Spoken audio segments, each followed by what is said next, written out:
বিশ্বনবী যেদিন মক্কা থেকে মদিনার উদ্দেশ্যে রওনা দেন, যে রাত্রিতে উনি হিজরত করবেন, চলে যাবেন, সর্বপ্রথম যে সাহাবীটাকে ডাকলেন তার নাম হচ্ছে হযরত আলী।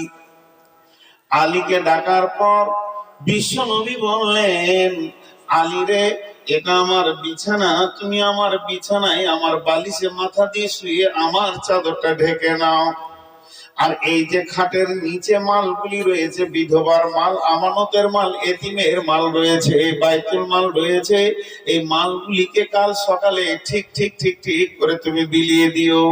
তারপরে আলী রে, তুমি মদিনায় চলে আসবে, তোমার সঙ্গে আমার মদিনাতে দেখা হবে। কিন্তু মজার কথাটা বলি, ধরেন আপনাদের এই মসজিদের আমি ইমাম, এখনকার বাড়ি ঘর গুলো পাকা, রেলিং, গ্রিল, তালা। তো এখন একটা লোক যদি কোনো ঘরে ঢুকে তালা লাগিয়ে দেয় বা খিলটা লাগিয়ে দেয়, ওকে মারতে গেলে 5 মিনিটও লাগবে ভেঙে বের করতে। আর আগেকার যুগে তো এরকম ছিল না, সাদা বাটা পাথর, খেজুরের ছাওয়ানি, যেদিকে ইচ্ছা ঢুকে যেতে পারবেন লোক। আর ওই রকম দিনে বিশ্বনবী আলীকে বলছেন, আলী, আমি মদিনায় চলে যাচ্ছি, তুমি আমার বিছানায় শো। আমি যদি পুরিন্দার ইমাম হই, আর পুরিন্দার যদি 50টা 60টা 70টা ছেলে বড় বড় তালোয়ার আর ভুজালি নিয়ে ধার করে ঘুরে থাকে, আমাকে ঘেরে ফেলেছে, কাটবে, আর আমি যদি বলি কি করে পালাবো, আমি দেখে লিছি, আমার বিছানায় আপনি শোনেনি, শুবে, আর শুলে ঘুম হবে, যে কোনো দিক দিয়ে ঢুকা যায়।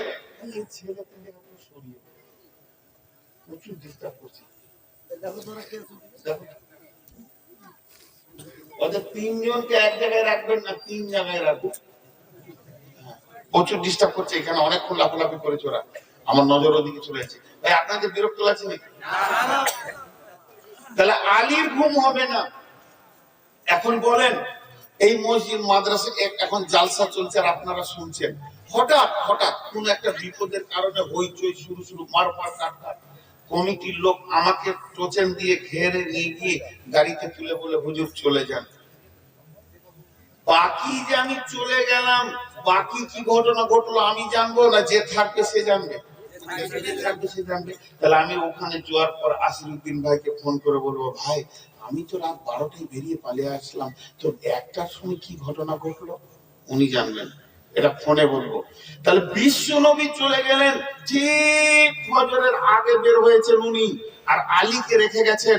তাহলে উনি চলে গেছেন, তখন তো হাঙ্গামাটা শুরু হয়নি, এরপরে তো তালোয়ার মারতে যাবে, কারণ বিছানাটা কার? রাসূলুল্লাহ সাল্লাল্লাহু আলাইহি ওয়াসাল্লামের, চাদরটা রাসূলুল্লাহ সাল্লাল্লাহু আলাইহি ওয়াসাল্লামের, বালিশটা রাসূলুল্লাহ সাল্লাল্লাহু আলাইহি ওয়াসাল্লামের, ঢুকে আছে আলী। তাহলে কোপটা খাইটা কে খাবে? আলী খাবে। তাহলে বাকি ঘটনাগুলো আলী জানবে। নবীজি চলে গেলে মদিনা, লম্বা ঘটনা আছে, লম্বা লম্বা হিজরতের ঘটনা। কিন্তু সাহাবীরা যারা মদিনা চলে গেলেন, তারা অপেক্ষা করছে আলী কবে আসবে, ওকে শোধাবো। এই যুগ তো নয় যে ফোনে খবরটা হয়ে গেছে, আলী আসবে তো বর্ণনা দেবে। বেশ কিছুদিন পর আলী মদিনায় গিয়ে উঠলেন মসজিদে নববী, রাসূলের সঙ্গে সালাম মুসাফা যা হবার হয়ে গেল।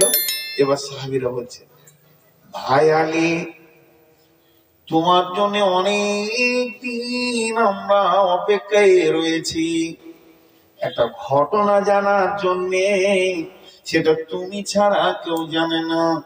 বিশ্বনবী যখন মক্কা মুকাররমায় তিনার হুজরাতে তোমাকে শুইয়ে দিয়ে চলে এসেছিলেন, মদিনায় পৌঁছে গেছিলেন, আর তারপরে ওই ঘটনাটা কি কি ঘটেছে, ওই মক্কার কাফেরেরা, মুশরিকে মক্কা, কাফারে মক্কারা কি কি ঘটনা ঘটিয়েছে, ও ভাই আলী, এই ঘটনাটা আমাদেরকে শুনিয়ে দাও।